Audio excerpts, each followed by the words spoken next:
Boa tarde, pessoal, tudo bem? Aqui é o professor Carlos para dar um recadinho para vocês, né? Alguns dias atrás eu postei algumas imagens com algumas orações coordenadas, né? Conjunções coordenativas, e eu tava com uma expressão muito séria. E aí uma pessoa muito próxima disse: você tem que fazer algumas imagens mais sorrindo, mais alegre, não sei o que. Então hoje eu vou fazer um videozinho aí mais alegre um pouquinho, tá bom? Falar de algumas orações coordenadas e das conjunções coordenativas, tá? São 5 tipos, e aí a gente vai falar um pouquinho disso, né? Sobre as imagens mais sérias, então, assim, é inevitável. Eu tenho o rosto do meu pai é uma pessoa muito séria, foi uma pessoa muito séria, né?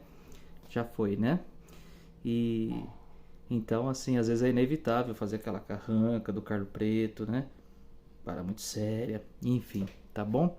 Então vamos falar um pouquinho das orações coordenadas e das conjunções, ok?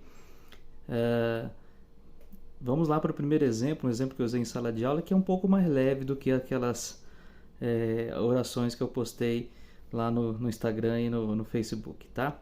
Então, o primeiro exemplo que eu passei, né, com os meus alunos lá, um exemplo de oração coordenada aditiva, né, que é: André foi ao shopping e divertiu-se muito.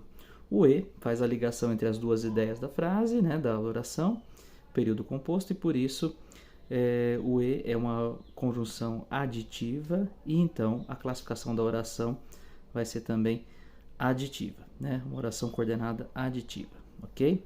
O segundo exemplo que eu usei lá em sala de aula foi sobre as orações adversativas, né? Por exemplo, André assistiu ao filme, mas não gostou.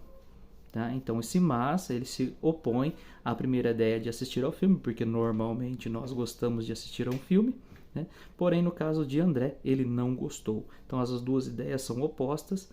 A conjunção mas é uma conjunção adversativa, e por isso a classificação dela, da oração, vai ser também oração adversativa, ok?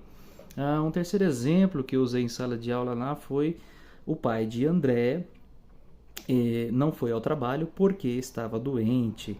O porquê, conjunção explicativa, né? Traz aí a justificativa ou a explicação mesmo, né? De por que o pai de André faltou ao trabalho, né? Pois estava doente, ok? André não compareceu às aulas, por isso perdeu a matéria.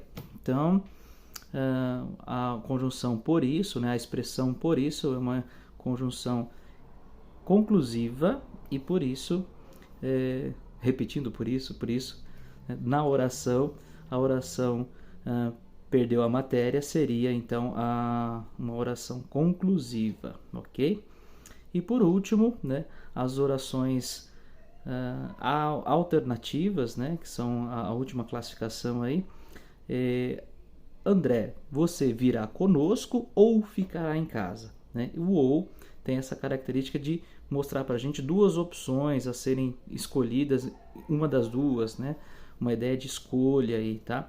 Então, por isso que naquelas perguntas com 4 ou 5 alternativas, a gente normalmente temos que marcar uma só, né? Então, ao momento que a gente marca uma, a gente exclui as outras, né?